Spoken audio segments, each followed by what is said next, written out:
वंशी विभूषित करान्नवनीर्धावात्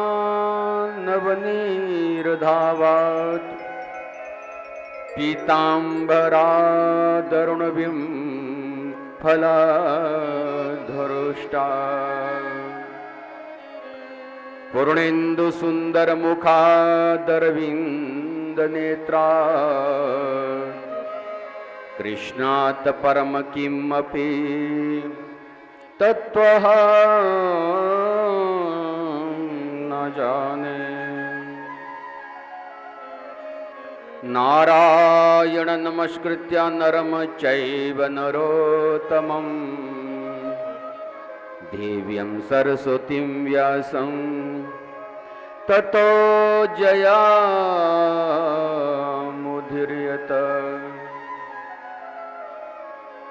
जय जय श्री राधारमण जय जय नवल किशोर जय गोपी चित चोर प्रभो जय जय माखन चोर। किम आया सब द्वारन को छाड़ के आया तोरे द्वार वृषभान की लाडली तो निक मेरी और निहार।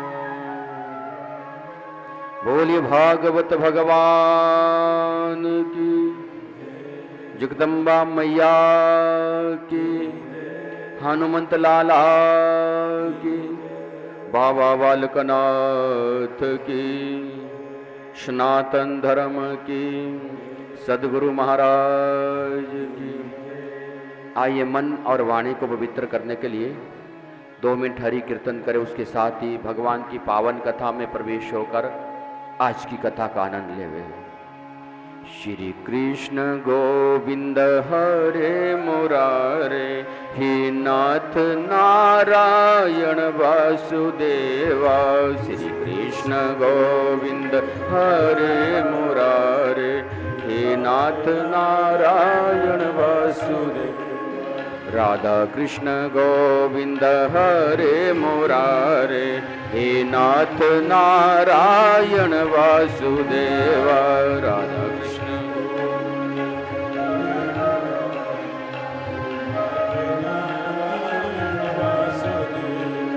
हे नाथ नारायण वासुदेवा।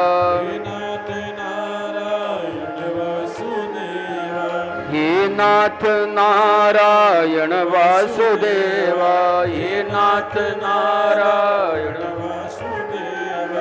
हे नाथ नारायण वासुदेवा। हे नाथ नारायण वासुदेवा। श्री कृष्ण गोविंद हरे मुरारे हे नाथ नारायण वासुदेवा। कृष्ण गोविंद हरे मुरारे।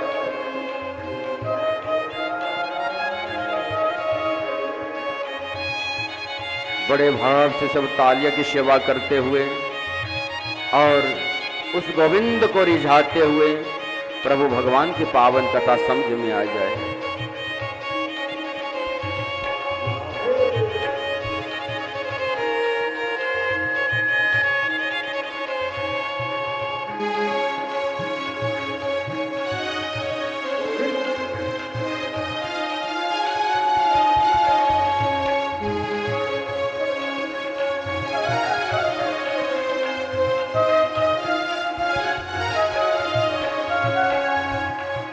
गोविंद मेरे यही प्रार्थना है। गोविंद मेरे गोविंद मेरे यही प्रार्थना है।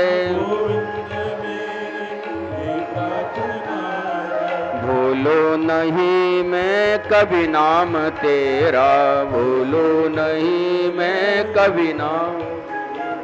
निष्काम होकर दिन रात गाऊं। निष्काम होकर दिन रात गाऊं।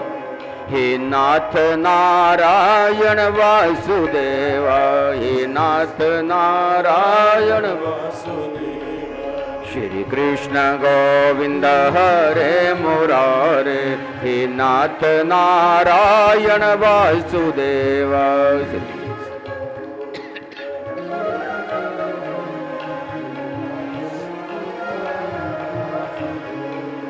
हरे कृष्णा कृष्णा कृष्णा हरे हरे, हरे कृष्णा कृष्णा कृष्णा हरे हरे, हरे राम राम राम हरे हरे, हरे राम हरे कृष्णा कृष्णा कृष्णा हरे हरे, हरे राम राम राम हरे हरे, हरे राम राम। श्री कृष्ण गोविंद हरे मुरारे, हे नाथ नारायण वासुदेव। राधा कृष्ण गोविंद,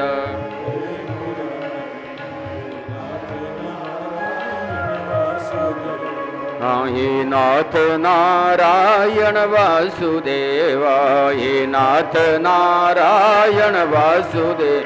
बोलो हे नाथ नारायण वासुदेव, हे नाथ नारायण वासुदेव, हे नाथ नारायण वासुदेव, हे नाथ नारायण वासुदेव, हे नाथ नारायण वासुदेव, हे नाथ नारायण वासुदेव, हे नाथ नारायण वासुदेव, नाथ नारायण वासुदेव।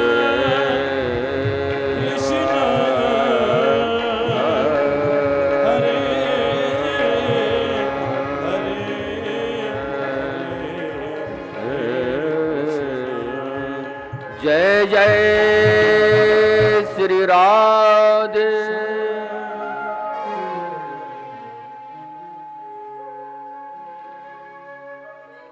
कृष्णाय वासुदेवाय देवकी नंदनाय च नंदगोपकुमाराय गोविंदाय नमो नमः। परम मंगलमय प्रातपर अखिलेश्वर अकारण करुणा वरुण भक्तवांछित कल्पतरु तड़ुधित विनिंदित पीतांबरधारी श्री बालकृष्ण की वांगमयी प्रतिमूर्ति श्रीमद् भागवत महापुराण। प्रभु प्रेमी भगवान की पावन कथा का रसपान करने वाले महापुरुष प्रातस्मरणीय गुरुदेव महाराज, आदरणीय ब्राह्मण देवता संत समाज, मातृशक्ति देवियों, प्रत्येक जीवात्मा भाई और बहनों तथा बच्चा साथियों, भगवान की पावन कथा जो है आज सप्तम दिवस है और जो कलश यात्रा भगवान का स्वागत, भगवान जी को गोविंद जी को विराजमान किया, उस दिन से 8वां दिन है। परंतु पावन कथा का जो प्रारंभ हुआ था तो आज 7वां दिन है। 7वां दिन में चक्रवर्ती सम्राट राजा परीक्षित आज सप्तम दिन की कथा जो है बड़े भाव से, बड़े प्रेम से, भावुक होकर, पुलकित होकर भगवान की कथा का रसपान करने जा रहे हैं। आज चक्रवर्ती सम्राट राजा परीक्षित को पता है कि आज तक्षक आएगा और डंग मार के अपना कार्य करके चला जाएगा। परंतु आज भगवान की भक्ति, भगवान की निष्ठा, भगवान पर विश्वास पावन कथा के माध्यम से आचार्य सुखदेव स्वामी अपनी वाणी से भगवान की पावन कथा का रसपान करवा रहे हैं। ऐसे परम श्रोता जो तन्मया होकर एक पल भी कहीं इधर उधर ध्यान ना जावे और 7 दिन से भगवान के चरणों में ध्यान लगा है, गोविंद के चरणों में ध्यान लगा है, ऐसे परम श्रोता आज सप्तम दिन की कथा सुनने लगे हैं, बड़े आनंद ले रहे। दिन और रात एक कथा चली है। कहाँ? सुखताल के बीच में बरगद का बड़ा सुंदर वृक्ष है, जहां पर आज भी लोग दर्शन करने जाते हैं। सप्तम दिन की कथा जब सुनने लगे तो बड़े भाव से, श्रद्धा से तो कहने लगे महाराज आज तो 7वां दिन है। आचार्य सुखदेव स्वामी कहते हैं देखो राजन, अब आपको क्या चाहते हो, अब क्या करें? महाराज हम कुछ नहीं चाहते, आप कथा का प्रसंग सुनाइए जहां आपने विराम दिया था। आगे बताइए कि भगवान का एक पहला विवाह जो गत दिवस में भगवान की पावन कथा को विराम दिया था, तो भगवान की प्रथम शादी जो है रुक्मिणी के साथ हुई, जो आपने सबने यहां पर आशीर्वाद भी लिया और उनको देखा भी कि किस प्रकार से उन्होंने बचपन से तपस्या की और तपस्या का फल आज तत्काल मिल गया। भगवान की पटरानी जो है प्रथम पटरानी रुक्मिणी बनी, द्वारिका में प्रवेश किया। इसलिए इंतजार था कि संसार में रोना पड़ता है, और रोते कौन है? जो मानव जो है तरह तरह से दुखी रहते हैं और परमात्मा पर विश्वास नहीं कर पाते। रुक्मिणी ने इतना विश्वास किया था बचपन से ही कि पति रूप में कृष्ण को पाना चाहा। मुश्किलें आई नाना प्रकार से, परंतु भगवान ने रक्षा की, द्वारकाधीश ने रक्षा की और भगवान की प्रथम पटरानी जो है आज रुक्मिणी बनी। रुक्मिणी ने वहां पर प्रवेश किया। प्रवेश करते ही रुक्मिणी का आज बड़े भाव से कृष्ण के प्रति बातचीत करना और उसके साथ ही एक बच्चा जो है उत्पन्न हो जाता है। जैसे ही रुक्मिणी के पहले बच्चा होता है परीक्षित, तो सम्रासुर राक्षस आते हैं उस बच्चे को द्वारिका से और उस कक्ष में प्रवेश करते हुए उस बच्चे को उठा लेते हैं।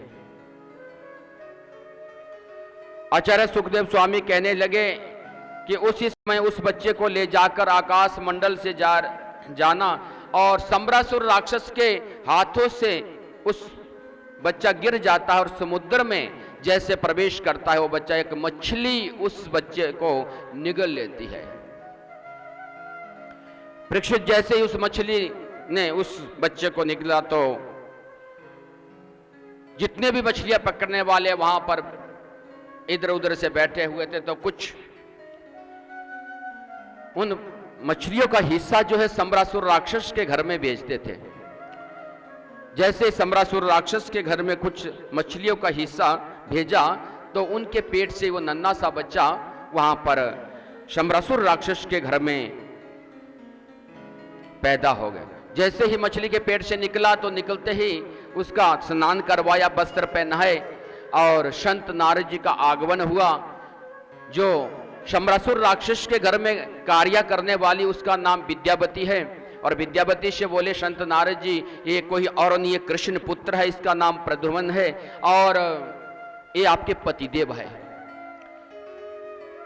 जब भोले बाबा ने आपके पति को कामदेव को भस्म किया था तो ये वरदान मिला था कि कृष्ण पुत्र आपके पतिदेव बनेंगे। तो ये कार्य आज पूर्ण हुआ। तो विद्यावती के पतिदेव आज प्रद्युम्न बने। जैसे थोड़े बड़े होते हुए द्वारका की ओर आए और द्वारका की ओर आकर जो देखा कि भगवान की तब तक जो है कितनी शादियां हो चुकी है, 16,108 16,108। आचार्य सुखदेव स्वामी कहते हैं परीक्षित आज तो बड़ी चहल पहल लगी है और भगवान की शादियां जो है 16,108। चक्रवर्ती सम्राट राजा परीक्षित पूछने लगे महाराज आज देखो भगवान की इतनी शादियां हो गई, तो इनका वर्णन करने लगे तो कई कई वर्ष बीत सकते हैं। बोली नाना भगवान की कई वर्ष बीत सकते हैं, परंतु 8 ये पटरानियां हैं, भगवान की 8 पटरानियां हैं और 16,100 रानी है। वर्णन करने लगे, इन रानियों का वर्णन करने लगे कि देखो इस संसार के बीच में एक शादी से कितनी मुश्किल होती है और भगवान ने कितनी शादियां की। ये कोई साधारण कन्या भी नहीं है। अब देखो भगवान जी के दूसरी शादी किसके साथ होती है? जावंती के साथ।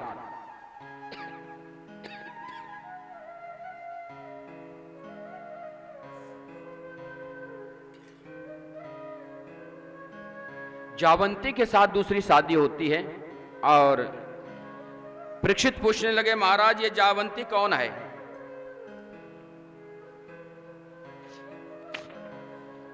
सुंदर उत्तर दिया कि देखो, ये जावंती जो है एक गुफा में निवास करती है, जावंत की पुत्री है। और इसका प्रसंग सुनाने लगे। आचार्य सुखदेव स्वामी कहते, परीक्षित सत्यजित राजा है और सत्यजित राजा के एक भाई प्रसेन है, एक उनकी पुत्री है सत्यभामा। सत्यजित राजा जो है वो एक दिन चले और अपनी मणि को डालकर गले में द्वारका में पहुंचे, कृष्ण से मिले। कृष्ण से कहने लगे, जैसे मणि की चमकार दूर तक जाती है, तो द्वारकाधीश बोले, सत्यजित राजा आपका स्वागत है, परंतु जो आपके गले में ये मणि है ये 8 भार सोना देती है एक दिन का, तो आपके घर में कितने सदस्य हैं? सत्यजित राजा बोले, ये एक मेरी धर्मपत्नी है, एक मेरा भाई प्रसेन है, एक हमारी पुत्री है।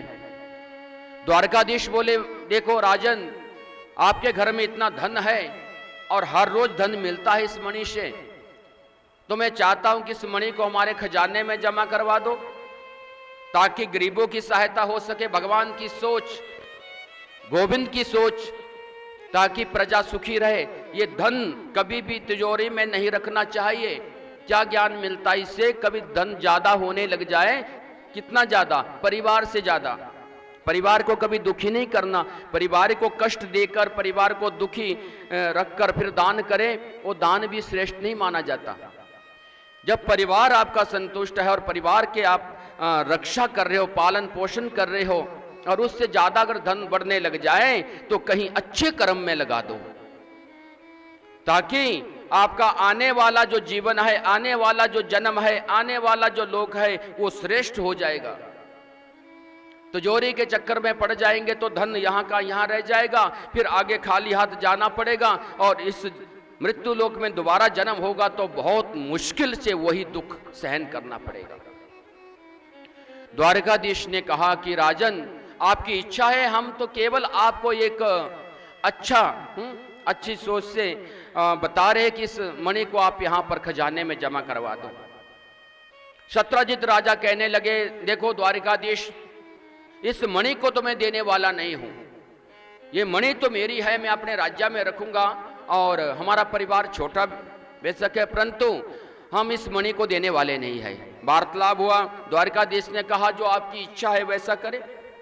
हम तो केवल कह ही सकते थे कि इस धन का किस तरह से सदुपयोग करना चाहिए। सत्यजित राजा वापिस हो जाते हैं। वापिस होते ही दूसरे दिन प्रातःकाल उस मणि को प्रसेन ने डाल लिया। प्रसेन कौन? सत्यजित राजा के भाई, छोटे भाई। और जैसे ही प्रातःकाल उठे तो उस मणि को गले में डाला। जैसे जंगल की ओर बढ़े, जंगल की ओर जाते जाते ऐसी चमकार लगी कि आगे से सिंह आया और घमासान दोनों का युद्ध हो गया। उस चमकार से, उस मणि की चमकार से घमासान युद्ध हुआ और प्रसेन को मार दिया। और मणि सिंह के पास, उधर से जावंत जी आए और जावंत और सिंह का युद्ध हुआ, तो वहां से उस मणि को जावंत ले जाते हैं और उस गुफा के बीच में। अब जावंत के किस काम? भालू है बेचारा। तो जैसे गुफा में प्रवेश किया, अपनी पुत्री जावंती को इस मणि को दिया तो उसको खेलने के काम आ गई। अब कभी भी आप सोना चांदी हीरे मोती किसी पशु के पास रख दे तो इन्हें किसी काम के नहीं है। और किसी जिसको ज्ञान है, जिसको इस संसार में, तो वो कुछ भी कर सकता है, कोई भी पाप कर सकता, उपद्रव कर सकता उस धन के लिए। परंतु किसी पशु पक्षी के पास रखेंगे तो उनके किसी काम का नहीं है।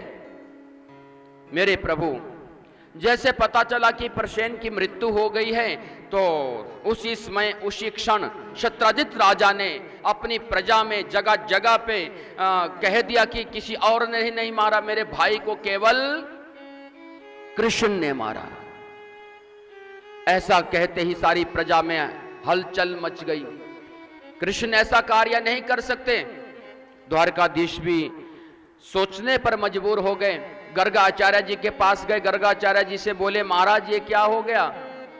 गर्गाचार्य जी ने अपना ज्योतिष लगाया और ज्योतिष के माध्यम से कहा कि हे कन्हैया, आपने कलंक चतुर्थी का चंद्रमा देखा है जो भाद्रपद मास में आता है, जिसको कलंक चतुर्थी के नाम से जाना जाता है। उस दिन आपने चंद्रमा के दर्शन किए, इसलिए आपको कलंकित होना पड़ा। गर्गाचार्य जी ने कहा कि देखो इसका कोई उपाय करा लो। तो श्री कृष्ण ने उपाय करवाया, गर्गाचार्य जी से पूजा करवाई। उसके साथ ही कुछ दिन बड़े निराश रहे मेरे प्रभु, क्योंकि आज इतना बड़ा कलंक लग गया है। कहने सोचने लगे कि मैंने प्रसेन को तो नहीं मारा, पर मारा किसने है और उस मणि को भी कौन चोर कर ले गया। भगवान ने सैनिक साथ लिए, सैनिक साथ लेकर गोविंद जंगल की ओर चले और जंगल की ओर जैसे आगे बढ़े, आगे चलते चलते कुछ पांव के निशान दिखाई दिए और सैनिकों को कहा कि आप यहां इंतजार करो। गुफा में प्रवेश कर गए। जब गुफा में प्रवेश किया और प्रवेश करते ही आगे जावंत जी थे, जो कि जाते ही घमासान युद्ध हो गया। इतना घमासान युद्ध हुआ कि जावंत जी श्री कृष्ण को पहचान गए। जैसे जैसे स्पर्श किया और उस युद्ध के बीच में तो ऐसा अनुभव होने लगा कि ये कोई और नहीं, मेरे राम है और मेरे प्रभु है, आज मेरे स्वामी है, ये कहां से आ गए। युद्ध बंद हुआ और हाथ जोड़कर खड़े हो गए। प्रभु अपना परिचय दो, कौन हो? मुझे तो लगता है कि आप तो मेरे राम है। और भगवान ने कहा कि मैं यहाँ रामावतार में जरूर, हम जब युद्ध को विजय करके वापिस आए थे उस समय सबने आशीर्वाद मांगा, और आपने क्या मांगा था उस समय कि मुझे युद्ध चाहिए, मैं भी चाहता हूं कि आपके साथ युद्ध करूं। तो मैंने उस त्रेता युग में उस समय कहा था कि ये तो मर्यादा के बाहर है, ऐसा कभी हो नहीं सकता कि एक स्वामी और सेवक के बीच में, स्वामी और दास के बीच में कोई युद्ध हो जाए। लोग क्या कहेंगे, क्या मर्यादा है। परंतु आपने मांग लिया आशीर्वाद, इस आशीर्वाद को हम द्वापरा युग में जाकर पूर्ण करेंगे। और भगवान ने इस गुफा में आज अपने भगत की इच्छा को पूर्ण किया। इसलिए सोच समझकर कुछ मांगना चाहिए। भगवान देने पे आते तो छप्पर फाड़ कर दे देते हैं, और लेने पे आते हैं तो फिर चमड़ी भी उधेड़ देते हैं। इसलिए सोच समझकर मांगना चाहिए भगवान से। तो आज वो युद्ध भी किया और आभास भी करवाया कि आपने क्या वरदान मांगा था। बड़े लज्जित हुए जावंत जी, बड़े लज्जित हुए और जैसे कहने लगे महाराज अब हमें यहां से जाना भी है और हम वापिस चलते हैं। जावंत जी बोले महाराज मैं तब मानूंगा आप अपने आप को कि आपने क्षमा कर दिया। मेरी पुत्री जावंती है, मैं चाहता हूं कि आपके साथ विवाह कर दूं। और उस गुफा में ही आज जावंत जी ने अपनी पुत्री जावंती का हाथ भगवान के गोविंद के हाथ में दिया और साथ में उस मणि को भी दे दिया। मेरे प्रभु दूसरे विवाह जो है जावंती के साथ हुआ और साथ में मणि को लेकर आए और सत्यजित राजा के पास पहुंच गए। सत्यजित राजा के पास आकर उस मणि को लौटाया। देखो सत्यजित राजा, आपने इतना बड़ा कलंक मेरे ऊपर लगाया, मैंने कोई प्रसेन को नहीं मारा था। आपने ना समझी से ना सोच विचार करते हुए आपने मुझे कलंकित किया और अपनी मणि को वापिस लो। ये केवल आपका भाई जंगल में जाकर सिंह के साथ युद्ध हुआ, उसके बाद जावंत के पास ये मणि मिली तो आप वापिस लो।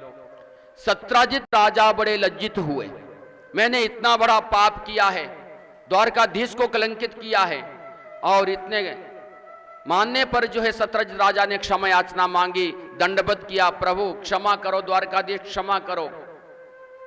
भगवान ने कहा कि कोई बात नहीं, मैं तो क्षमा करता हूं, परंतु आपको पता होना चाहिए कि आपके भाई की मृत्यु किसने की है। सत्यजित राजा कहते महाराज ऐसे नहीं, मेरी एक पुत्री सत्याभामा है, हम चाहते कि मेरी पुत्री का विवाह आपके साथ हो जाए। कहा कि कोई बात नहीं, जो इच्छा। तो भगवान का तीसरा विवाह सत्याभामा के साथ हुआ। सत्यजित राजा फिर मणि को देने लगे, द्वारकाधीश ने इनकार कर दी, अब मुझे मणि नहीं चाहिए। जब जरूरत थी तब आपने दी नहीं, आज हमें कोई जरूरत नहीं है और हमें ये मणि नहीं चाहिए, जिससे विवाद ही विवाद हुआ, जिस मणि की वजह से मुझे कलंकित होना पड़ा। तो इसलिए सत्याभामा को लेकर चले और तीसरा विवाह आज भगवान का द्वारकाधीश का 3 पटरानियां घर में पहुंच जाती है। मेरे प्रभु जो है आज वहां तीनों रानियों के साथ वार्तालाप भी कर रहे, बातचीत कर रहे तीनों रानियों के साथ, और जाकर जो है वहां पर भगवान का पूजन हो रहा है, भगवान बड़े भार से वहां पर आनंद ले रहे। तो चौथा विवाह भगवान का कालिंदी के साथ हुआ। कालिंदी को और नहीं कि एक जंगल में तपस्या करने बैठी है द्वारकाधीश पांडवों से मिलने गए, अर्जुन को साथ लिया, जंगल में जब देखा तो ये देवी क्या कर रही है। अर्जुन ने पूछा कि देवी किसका ध्यान कर रही हो। कहने लगी बस इस जंगल में हूं, कालिंदी मेरा नाम है और मैं कृष्ण को पाना चाहती हूं। तो कृष्ण तो साथ थे। वहीं अर्जुन के द्वारा आज भगवान का चौथा विवाह कालिंदी के साथ हुआ। 5वां विवाह मेरे प्रभु का आज बिंद और अरविंद नाम के राजा है, उनकी बहन है मित्रवृंदा। 5वां विवाह जो है वहां स्वयंवर रचा गया, सब राजा महाराजा आए। 5वां विवाह भगवान का आज मित्रवृंदा के साथ हुआ। 6ठा विवाह सत्या के साथ हुआ, 7वां विवाह भद्रा के साथ हुआ और 8वां विवाह लक्ष्मणा के साथ हुआ। आज इतना समय नहीं है, 1 बजे हम विराम देंगे कथा को। 7 दिन से लगातार भगवान की पावन कथा चली है और काफी समय तक आज समय का अभाव है। और जब भी दूर दूर से महापुरुषों का आना हुआ है, जहाँ जहाँ यहाँ से ज्ञान गंगा बहुत दूर तक पहुँची है। हरियाणा में भी एक आयोजन है जो भगत यहाँ पर पहुँचे हैं, प्रिंसिपल साहब उनके भी अभी आने वाले ही दिनों में यहाँ से ज्ञान गंगा लेकर गए हैं अपने प्रांगण में, अपने एरिया में भगवान का आयोजन। तो इसलिए आज थोड़ा सूक्ष्म वर्णन होगा। ये 7 दिन की भगवान की कथा होती है। चक्रवर्ती सम्राट राजा परीक्षित आज आनंद ले रहे 7वें दिन में, परंतु कोई भय नहीं है।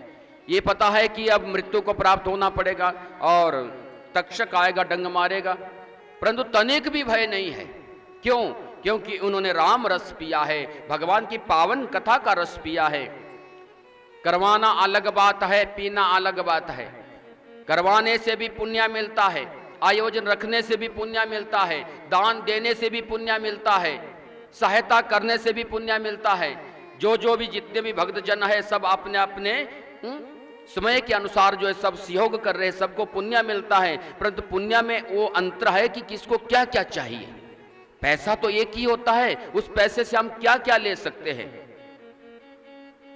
जो श्रोता 7 दिन तक अपने कानों को भगवान की कथा में ले जाकर और कानों के दोने बनाकर अपने हृदय में बसा लेते हैं, वो सर्वप्रथम श्रोता माने जाते हैं। बोली नाना भगवान ने की। अब 8 पटरानियों का वर्णन सुना तो 16,100 और कन्या रह गई। ये कौन है? ये भौमासुर एक राक्षस है, जो कि जहां जहां भौमासुर एक ऐसा राक्षस है, जहां भी राजकुमारी दिखती तो उठा लेती, वहां से उठाकर अपने कारागृह में डाल देते हैं। जहां भी भौमासुर का इतना साम्राज्य था, भौमासुर ने एक संकल्प किया था कि 20,000 राजकुमारियों को इकट्ठा करके एक साथ विवाह करूंगा। क्योंकि जो राक्षस होते हैं उपद्रवी होते हैं, उनके विचार भी वैसे ही होते हैं। तो आज दोनों ने, भौमासुर राक्षस ने ऐसा संकल्प किया है। भगवान का वहां से जाना हुआ और उन राजकुमारियों का थोड़ी आवाज आई। दूर से जब आवाज आई तो भगवान मेरे गोविंद वहां पहुंच गए। देखा कि ये तो कारागृह में है। उतने समय में भौमासुर दूर से आया और भगवान से युद्ध करने लगा। आचार्य सुखदेव स्वामी कहते हैं परीक्षित घमासान युद्ध हो गया और भगवान के हाथों से आज भौमासुर की मृत्यु हो जाती है। बोली नाना भगवान की।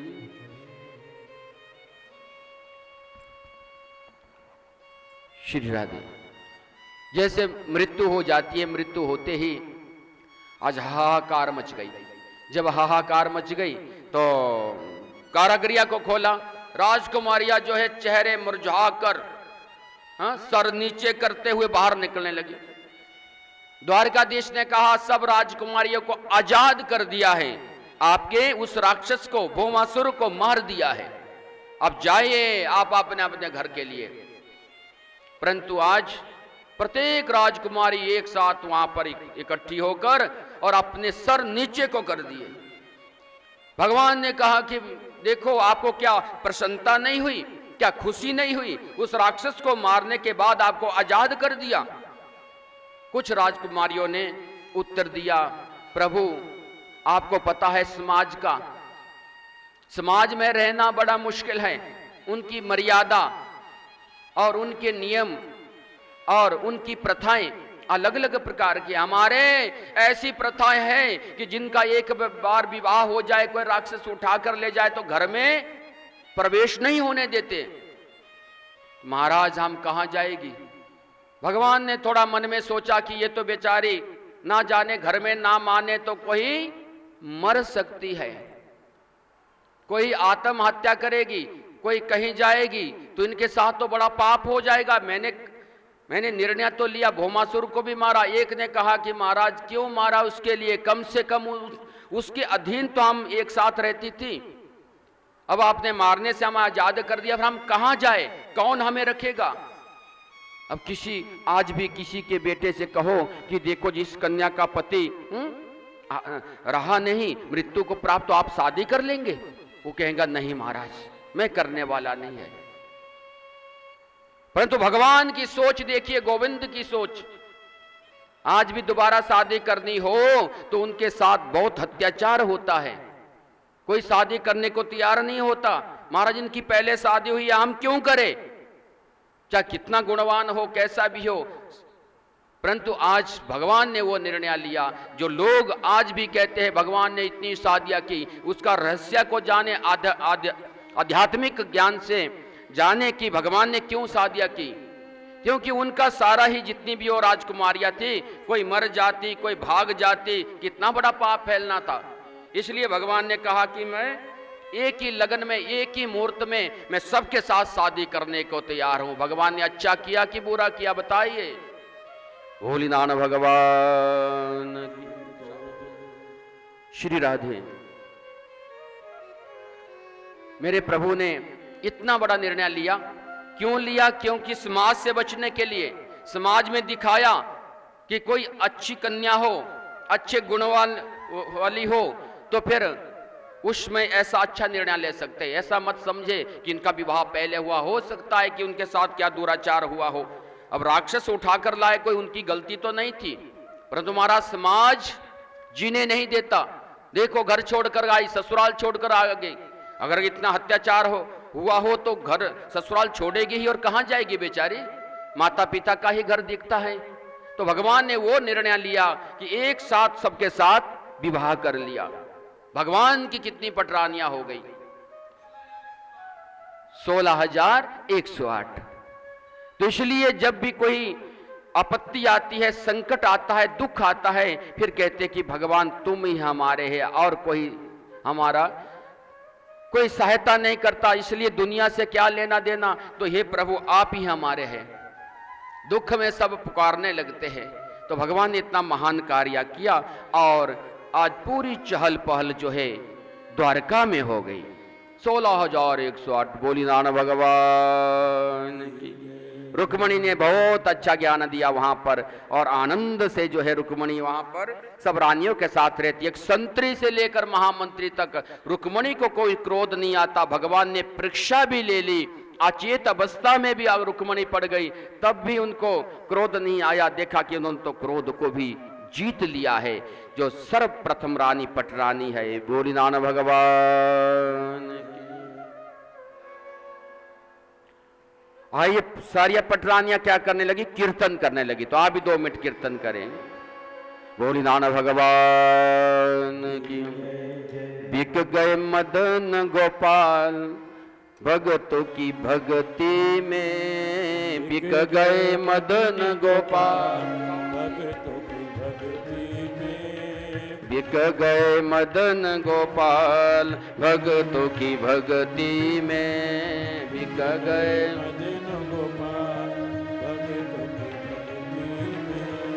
बिक गए मदन गोपाल भगतों की भक्ति में, बिक गए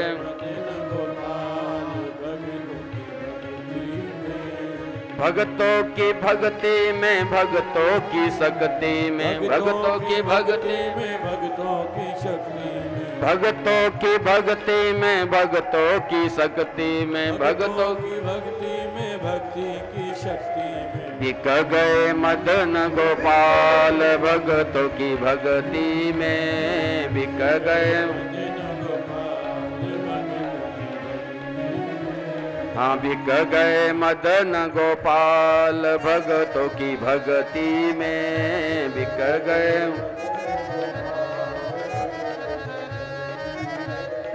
भगतों की भक्ति में, भगतों की शक्ति में, भक्तों की भक्ति में, भक्ति की शक्ति में, भगतों की भक्ति में, भगतों की शक्ति में, भक्तों की भक्ति में, भक्ति की शक्ति में, हाँ बिक गए मदन गोपाल भगतों की भक्ति में, बिक गए।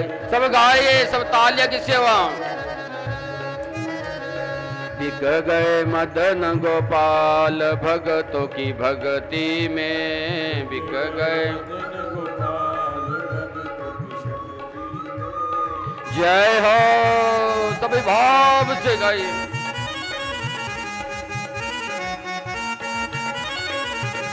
श्री राधे।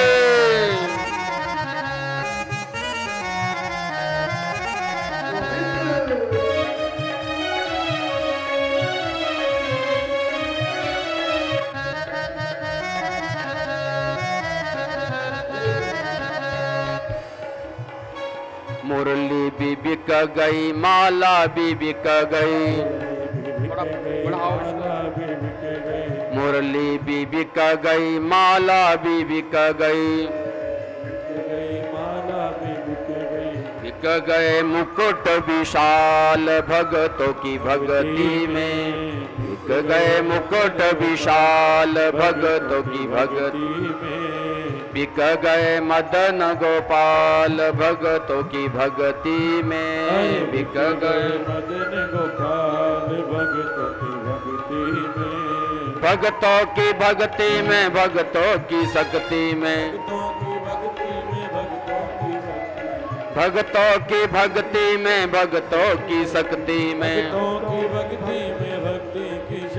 हाँ बिक गए मदन गोपाल भगतों की भक्ति में, बिक गए। तो तालियां किससे हो रहे हैं?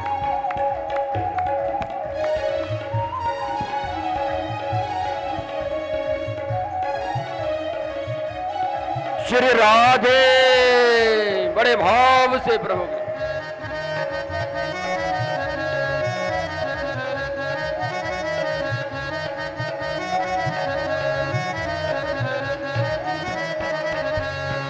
चादर भी बिक गई, कमली भी बिक गई, चादर भी बिक गई, चादर भी बिक गई, चंदबी भी बिक गई, कमली भी बिक गई, तिरछी चाल भगतों की भक्ति में, बिक गई तिरछी चाल भगतों की भक्ति में, बिक गए मदन गोपाल भगतों की भक्ति में, बिक गए मदन गोपाल भगतों की भक्ति में, भगतों की भक्ति में, भगतों की शक्ति में, भगतों की भक्ति में, भक्तों की शक्ति में, भगतों की भक्ति में, भगतों की शक्ति में, भक्तों की भक्ति में, भक्तों की शक्ति में, हाँ बिक गए मदन गोपाल भगतों की भक्ति में, बिक गए मदन गोपाल भगतों की भक्ति में। जय हो श्री राधे। सभी भाव से तालियों की सेवा करते हो प्रभु।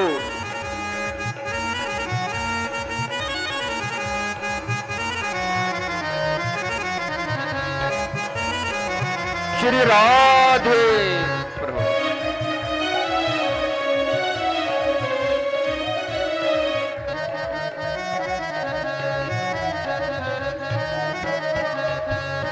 माखन भी बिक गया, माला भी बिक गई, माखन भी बिक गया, माला भी बिक गई, माखन भी बिक गया, मिश्री भी बिक गई, माखन भी बिक गया, मिश्री भी बिक गई। हो गया आज कमाल भगतों की भक्ति में, हो गया आज कमाल भगतों की भक्ति में, बिक गए मदन गोपाल भगतों की भक्ति में, बिक गए मदन गोपाल भक्तों की भक्ति में, भक्तों की भक्ति में, भक्तों की शक्ति में, भक्तों की भक्ति में, भक्तों की शक्ति में, भक्तों की भक्ति में, भक्तों की शक्ति में, भक्तों की भक्ति में, भक्तों की शक्ति में, हाँ बिक गए मदन गोपाल भगतों की भक्ति में, बिक गए मदन गोपाल भगतों की भक्ति में, बिक गए मदन गोपाल भगतों की भक्ति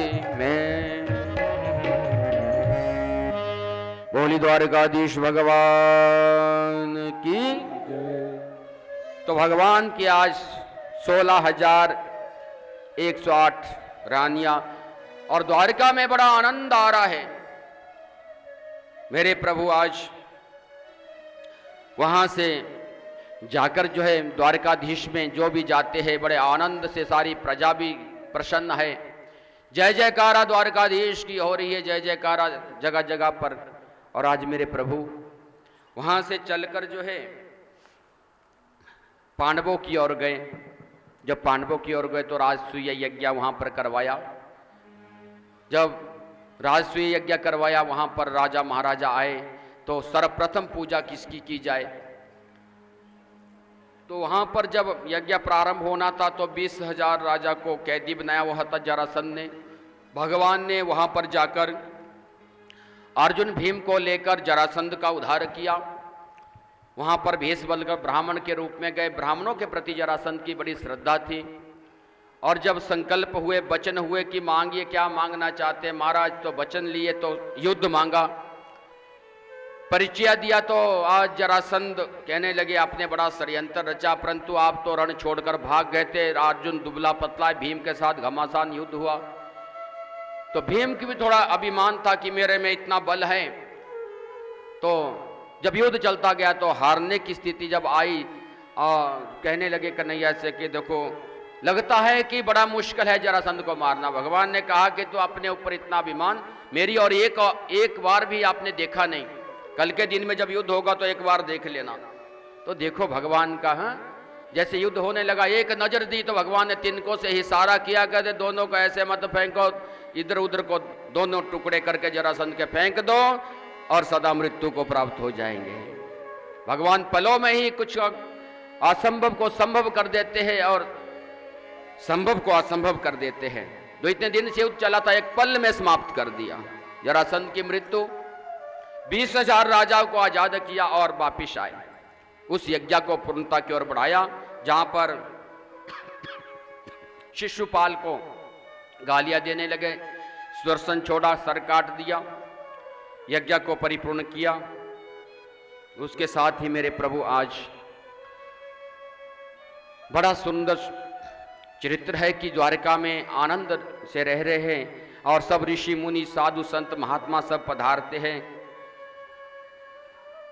जितना ये महाभारत का युद्ध हुआ है केवल एक शब्द पे हुआ है, तो इसलिए वाणी पे बड़ा विराम देना चाहिए।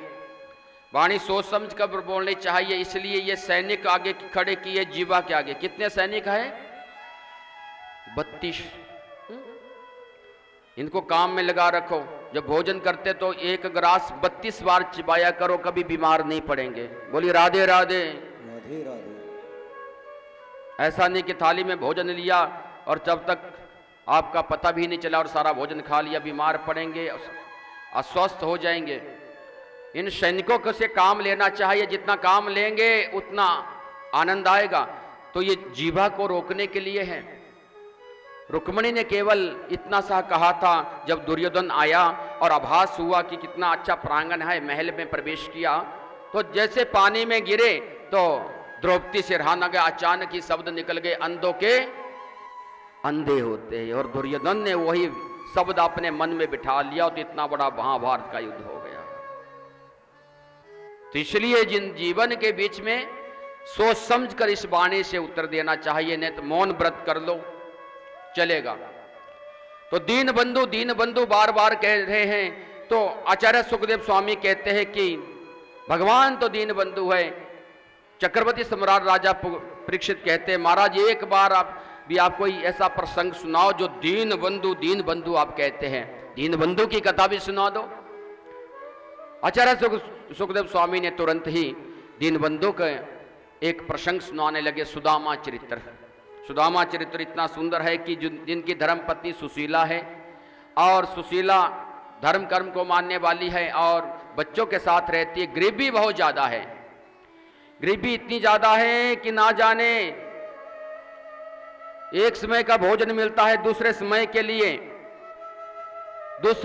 के लिए तड़पना पड़ता है, रोना पड़ता है। इतनी गरीबी है। जब इतनी गरीबी है तो बार बार गुहार लगा रही है सुदामा से कहती है कि कुछ ऐसा करो कि कहीं से आटा दाल चावल का प्रबंध कर लो। ऐसा ना हो कि हमारे सामने इन बच्चों के भूखे प्यासे प्राण निकल जाए। सुदामा कहता है, देखो परिश्रम भी कर रहा हूं, मेहनत भी कर रहा हूं और मुझे भी पता है क्या करूं देवी, झूठ बोलना आता नहीं और गोविंद की इच्छा फिर भी संतोष है, दिन भर जाकर भी कुछ मिलता नहीं। तो आज सुदामा के ऐसा जीवन बीत रहा है, परंतु कोई चोरी ठगी नहीं, छल कपट नहीं। उनके मित्र चक्रधर ने राजा के पास भी ले गए थे, तो वहां पर भी बड़ा प्रसंग सुनाकर और राजा के भी उन्होंने सच्चाई जब कही कि ऐसा राजा नरक में जाता है जो मदिरापान करता है, छल कपट करता है, झूठ बोलता है। तो कहां तो धन मिलना था, पर लाठियां बरसी, जख्म हो गए, घायल हो गए। घर में आए, रात्रि के समय में थोड़ा सा उनकी धर्मपत्नी सुशीला ने गरम गरम तेल लगाया और कहने की, सुदामा स्वामी जी कैसी दुर्दशा हो गई आपकी, गोविंद से रहा ना गया। गोविंद रोने लगे कि देखो ये कर्मों का भोग भोगना पड़ता है, मित्र भगवान के हैं। एक बार भी कभी मुख से नहीं कहा उन्होंने कि उनके पास जाए कि वहां से धन लेकर आए। एक दिन साधु संत महात्मा पधारे सुशीला के घर में। सुशीला से पूछा कि कुछ लाइए आटा दाल चावल। कुछ भी घर में नहीं था। जब कुछ भी घर में नहीं था, सुशीला ने कह दिया, महाराज मना नहीं किया, इनकार नहीं किया। और कोई कहता कुछ है नहीं, आप कहा कि देखो हमें दे देती, पर हमारे अभी सूतक चला है। क्या चला है? सूतक चला है, इसलिए हम कुछ दे नहीं सकते। संत समझ गए सूतक और नहीं चला है, सूतक गरीबी का चला है, कुछ है नहीं, तो इसलिए इन्होंने ऐसी वाणी बोल दी। संतों ने सारी बात को समझ लिया और कह दिया कि इनका एक मित्र श्री द्वारकाधीश श्री कृष्ण चंद्र भगवान है जो कि द्वारका में है, तो उनसे मिलने भेजो इनके लिए। अब वाणी को समझ गए हैं और वहां से द्वारकाधीश के बारे में बताया। जैसे सुदामा का आना घर में हुआ शाम को, तो कह दिया कि देखो आपके मित्र कोई द्वारकाधीश है, कृष्णचंद्र। तो कहने लगे, हाँ मेरे मित्र है, कनुआ बचपन के मित्र है। देखो शादी के बाद बच्चे भी हो गए, एक बार भी ऐसा नहीं कहा कि मेरे मित्र इतने बड़े। और आज किसी के मित्र कोई मंत्री बन जाए कोई बड़े, तो हाहाकार मचा देते हैं, उनकी आड़ में उपद्रव कर देते हैं। सुदामा ने एक बार भी नहीं कहा कि मेरे मित्र द्वारकाधीश है, और कहा कि एक बार तो जाए उनके पास। देखो मित्र के पास जाना हो या मंदिर में जाना हो, गुरु के घर में जाना हो, तो कुछ ना कुछ लेकर जाना पड़ता है, खाली हाथ नहीं जाते। तो कुछ लेने जाते हैं। तो रुक्मणी ने कहा कि देखो कुछ मैं लेकर आती हूं। 4 घरों से थोड़े चावल लिए और चावल जो है एक पोटली में बांध दिए और सुदामा के हाथ में दे दिए, जाइए अपने मित्र को यह प्रसाद दे देना। संकेतों में सब कुछ हो रहा है, वाणी से कितनी मधुर वाणी। वाणी को कभी दूषित मत करो, गरीबी आ जाए, संकट आ जाए, बुरा भला, वाणी से जो वाणी से निकले हुए शब्द और धनुष से निकला हुआ तीर कभी वापिस होने वाला नहीं है। रुक्मणी ने एक भाव से कैसे शब्दों में समझा दिया। टूटे फूटे चावल 4 घरों से लिए पोटली में बांध दिए वस्त्रों में, ताकि समझ जाए क्या हालात है सुदामा के। सुदामा बेचारा वहां से चल पड़ा। कैसे रुक्मणी सुशीला से बोले कोई आपका संदेश देना हो उनकी धर्मपत्नियों को या श्री कृष्ण को, हाँ मेरा संदेश जरूर देना है। मेरा संदेश ये देना है कि एकादशी का व्रत जो होता है, एकादशी का व्रत महीने में 2 बार आता है। प्रभु हमारे तो सदा के लिए एकादशी बन चुकी है और द्वादशी कब आएगी प्रभु, बस ये पूछ लेना द्वादशी कब आएगी। कितना संकेत, कितना भाव, कितना प्रेम, कैसा संदेश दे दिया। ये संदेश देकर सुदामा चले बड़े हालात से, समय को देखते हुए, और सूक्ष्म वर्णन हो रहा है कि धक्के खाते हुए कांटे खून निकलने लगा। भगवान से रहा ना गया। भगवान नौका लेकर सुदामा को लेने आए। चलो भैया कहाँ जा रहे हो, कहाँ से आए हो? कहने लगे हम तो देखो द्वारका से जाना चाहते, और द्वारका में जो है जाकर जो है कन्हैया से मिलना है। जैसे कन्हैया से मिलने गए तो द्वारपालों से कहा, वहां पर नौका से उतरे और द्वारपालों से कहा। द्वारपालों से जब कहा, द्वारपालों से कहते ही तुरंत ही कहने लगे कि इतने गरीब, फटी हुई धोती, और कैसे कहते मित्र, आपके मित्र हो सकते हैं। द्वारपालों ने उसी समय संदेश द्वारकाधीश के पास दिया। कैसा संदेश दिया? सामने खड़े हो गए और परिचय देने लगे। कोई बाहर खड़ा है महाराज, कैसा कैसे रूप में है? शीस पगाना छगा तन पे, प्रभु जाने को आही बसो के ही ग्रामा। धोती फटी सी लटी दुपटिया और पाया, उपाहन की नहीं सामा। द्वार खड़ो दुज दुर्बल ने कहा, रहो चकी सो वसुधा अभिरामा।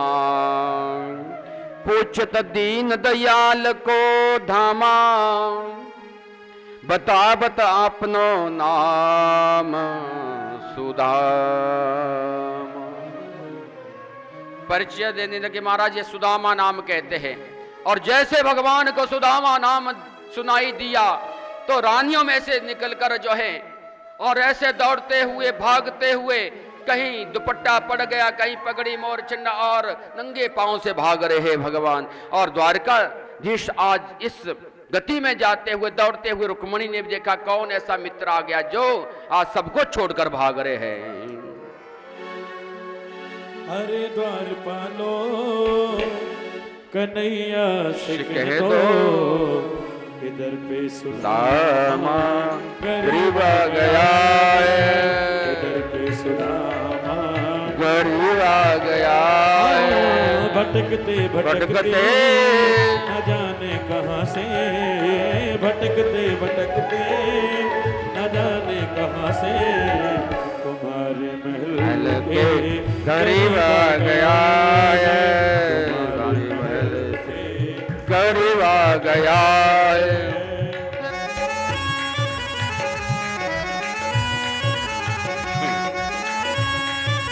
श्री राधे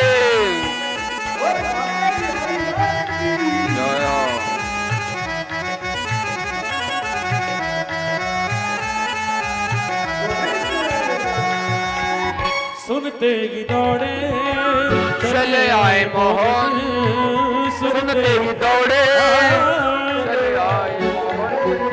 लगाया गले से सुदामा को मोहन, सुदामा को मोहन। सुनते ही दौड़े चले आए मोहन, लगाया गले से सुदामा को मोहन। सुनते ही चले आए, लगाया गले से सुदामा को मोहन। चले आए मोहन, सुदामा को मोहन। हुआ रुक्मणी को बहुत ही अचंबा रुक्मणी को बहुत ही अचंबा ये मेहमान कैसा गरीब आ गया है, ये मेहमान कैसा अजीब आ गया वालों।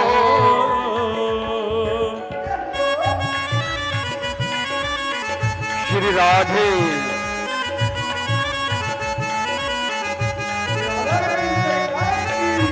जय है।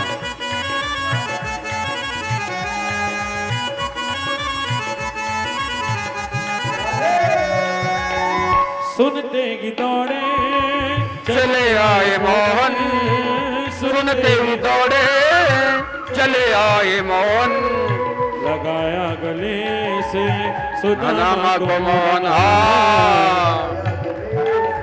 सुदामा को मोहन। सुनते ही दौड़े चले आए मोहन, लगाया गले से सुदामा को मोहन।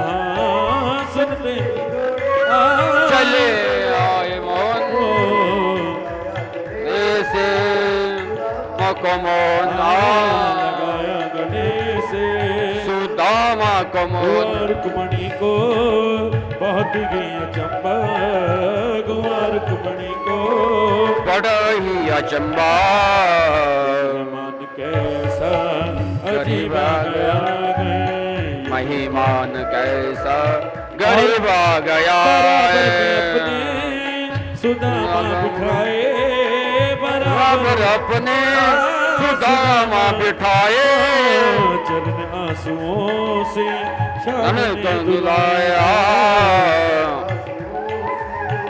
नाम से बुलाए, बराबर में अपने सुदामा बैठाए, चरण आंसुओं से सामने दुलाए, बिठाए से सामने दुलाए, आंसुओं से सामने दुलाए। न घबराओ प्यारे जरा तुम सुदामा, ना घबराओ प्यारे जरा तुम सुदामा, खुशी का समा गया, खुशी का समा तेरे गरीब आ गया है।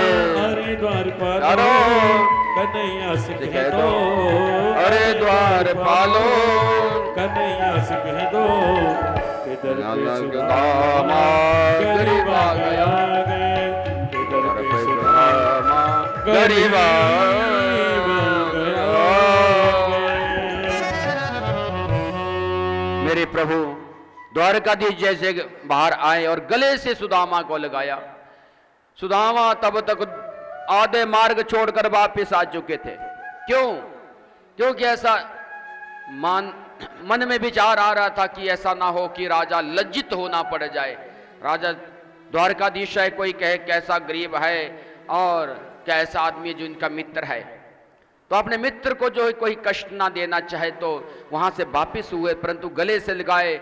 सारे समाज ने देखा, द्वारकाधीश में प्रत्येक जीव ने उनको देखा कि मित्र हो तो द्वारकाधीश जैसे, जो कि अपने इस गरीब मित्र को भी गले से लगा लिए।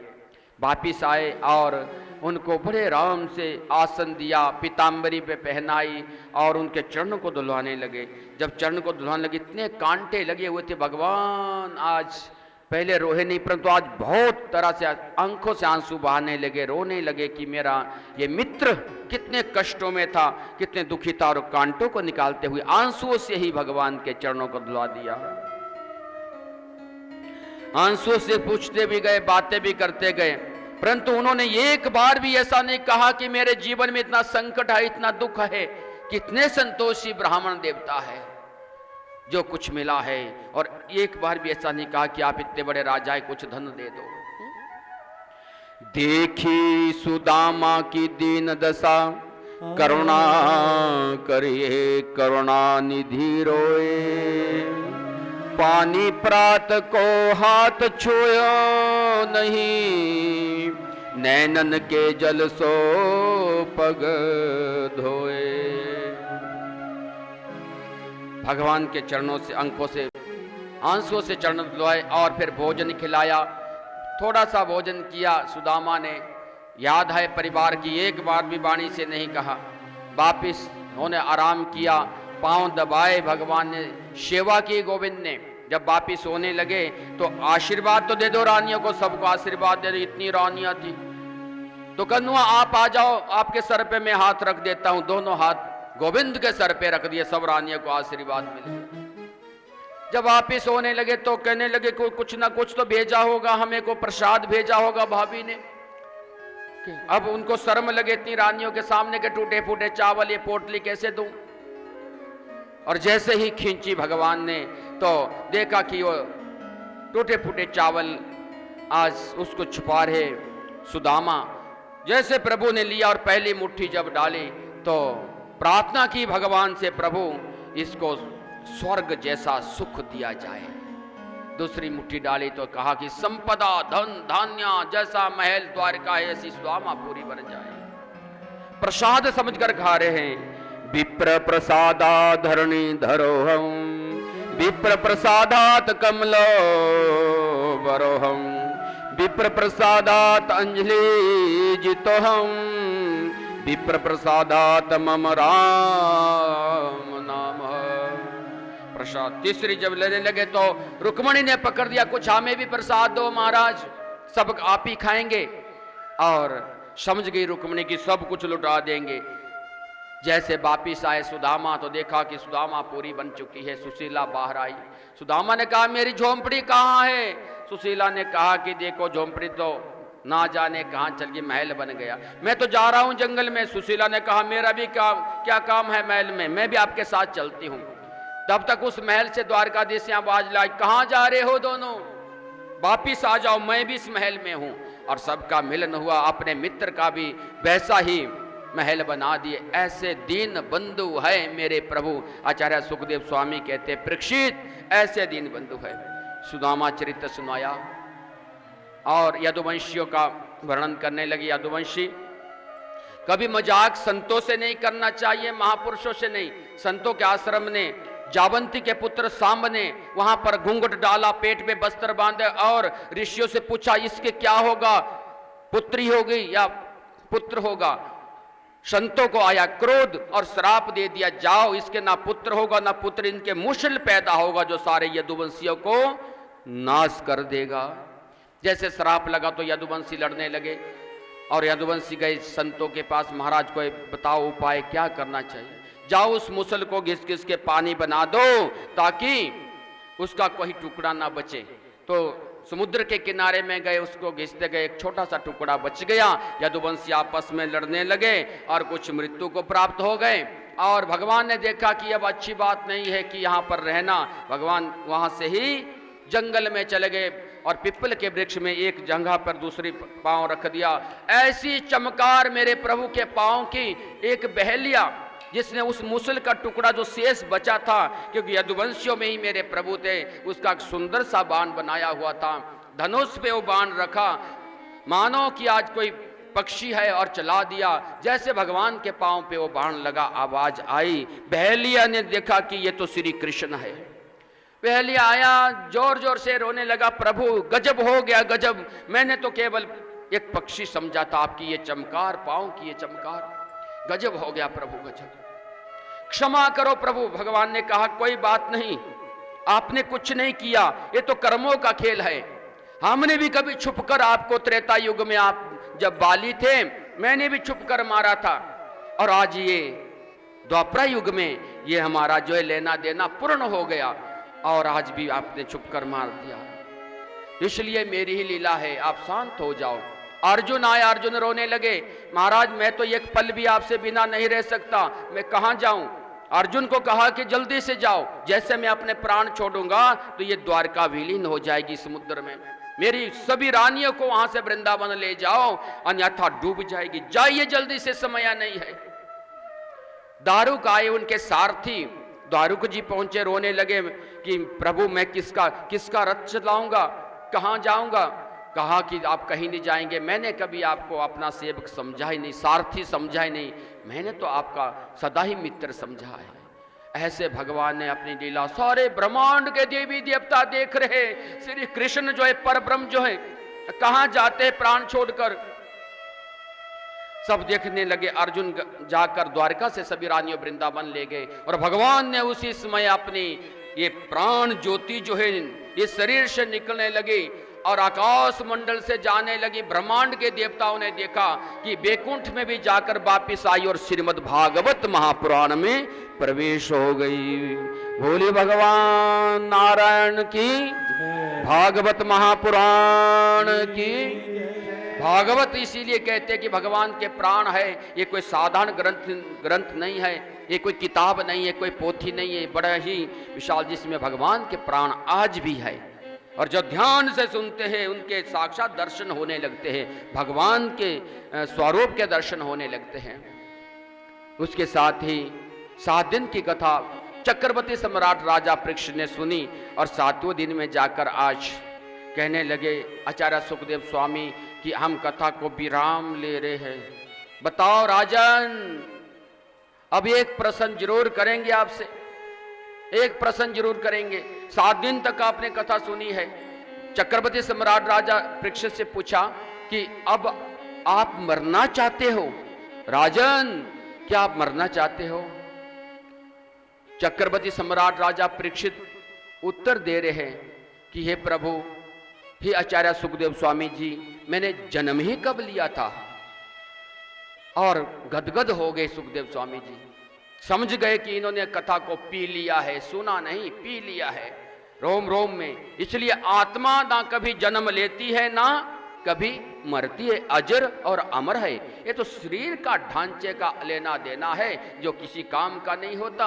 इसलिए आज जैसे ही सुखदेव स्वामी का पूजन किया और विदाई ली, बहुत सारा धन दिया, सुखदेव स्वामी जी वहां से चले गए और वहां से पूरा पहरा लगा दिया कि तक्षक आता कैसे है। 7 दिन का भगवान की पावन कथा थी। तक्षक चल पड़ा अपना कार्य करने के लिए। तक्षक की बौछार और तीव्र गति से चला है। वहां पर आगे जाकर ब्राह्मण देवता वहां पर खड़े हो गए जो बड़े कर्मठ हैं और उसको रोकना चाहा कि देखो हे तक्षक, आप जाएंगे और डंग लगाकर जो है जब डंग मारेंगे परीक्षित के लिए तो जैसे मृत्यु को प्राप्त हो गए। मेरे पास एक ऐसी शक्ति है, मैं जीवित कर दूंगा। तक्षक ने कहा कि ये तो बहुत गड़बड़ हो जाएगा। कहते क्या चाहिए आपके लिए? कहते हमें तो राजा धन देगा, सोना चांदी हीरे मोती देगा। कहते कैसी शक्ति है? कहते पीपल का वृक्ष है, जरा मैं अपने डंग से इसकी राख बन जाएगी, देखिए आप इसको हरा भरा करें। जैसे तक्षक ने डंग मारा पीपल के वृक्ष तो बिल्कुल राख बन गई। और जैसे कश्यप मुनि ने ब्राह्मण देवता जैसे अपने मंत्रों से जल को अभिमंत्रित किया और उस राख में जैसे जल डाला तो वैसा ही वृक्ष बन गया। देखा ये चमत्कारी और तेजस्वी ब्राह्मण देवता है। आपको धन चाहिए, चाहिए जितना भी लेना है हम देंगे आपके लिए धन। अगर जितना राजा परीक्षित देगा उससे कई गुना हम धन देते। बहुत सारा धन, हीरे मोती सोना चांदी ब्राह्मण देवता को दिया, वापिस कर दिया। तक्षक आगे बढ़े तो देखा कि चक्रवर्ती सम्राट राजा परीक्षित ने बड़ा पहरा लगाया कि तक्षक कैसे प्रवेश करता है। फूलों की टोकरी लेकर जो है जैसे प्रवेश भगवान की पूजा करने के लिए अंदर जा रहे थे तो एक मक्खी का रूप धारण किया और उस पुष्पों पर बैठ गए। तक्षक इच्छाधारी है, कुछ भी कर सकते हैं। और जैसे ही वहां पर राजा परीक्षित के पास फूलों की टोकरी रखी, अपना विकराल रूप धारण किया और कान के पास डंग मारकर जो है वहीं अंतर ध्यान हो गए। जैसे ही प्राणों को छोड़ा और उनके पुत्र जन्मेजय के लिए पता लगा तो उन्होंने हाहाकार रोते हुए चिल्लाते हुए नाग यज्ञ प्रारंभ कर दिया। उसी समय सतनारद जी ने उस नाग यज्ञ को रुकाया कि किसी के वंश को समाप्त नहीं करना चाहिए। हे जन्मेजय जी, आपके पिता अजर और अमर हो चुके हैं, आप भगवती माता का ध्यान करो और जगदम्बा आपकी इच्छा पूर्ण करेगी। वो तो 7 दिन अमर कथा सुनकर बैकुंठ को चले गए हैं, उनका शरीर तो अजर और अमर हो चुका है। तो आनंद दिया। उसी समय आज मेरे प्रभु वापिस आए, मार्कंड्या का वर्णन चरित्र सुनाया और जो अजर और अमर है उसके साथ साथ मेरे प्रभु आज जो है जन्मेजय जी ने जो वहां पर भगवती माता के चरणों में प्रणाम किया। हे भगवती माता, मेरे पिता को अवश्य मुक्ति मिल जाए। और मार्कंडा का चरित्र सुनाया, जो आज भी वहां पर जाते हैं तो साक्षात जो है उनकी इच्छा पूर्ण होती है। मार्कंड्या बटी कृष्ण रोहिणी महोदधि इंद्र दमने कृत स्नानम पुनर्जन्म न लभ्यते। 4 जगह जो स्नान करने से अवश्य ही वहां पर मार्कंडा स्थल है, एक हरियाणा में है जो मूल स्थान है, वहां से उनके पुत्र मार्कंडा के पुत्र जो है बिलासपुर के पास स्थल है, वहां पर स्नान करने से जो है सभी रोग दूर होते, मनोकामना पूर्ण होती है। 5 जगह स्नान करने का महत्व है। बोली नान भगवान की। शौनकादि 88,000 ऋषियों ने भी भगवान की पावन कथा सुनी, गदगद हो गए, सुखदेव स्वामी का पूजन किया। आपने भी 7 दिनों से भगवान की कथा सुनी और 7 दिनों से लगातार समय निकाला है, तो आज हमारी कथा विराम की ओर बढ़ गई है, क्योंकि आज रात्रि काल में ग्रहण भी लगेगा, तो समय थोड़ा निश्चित किया था कि जल्दी से जल्दी पूर्ण हो जाए।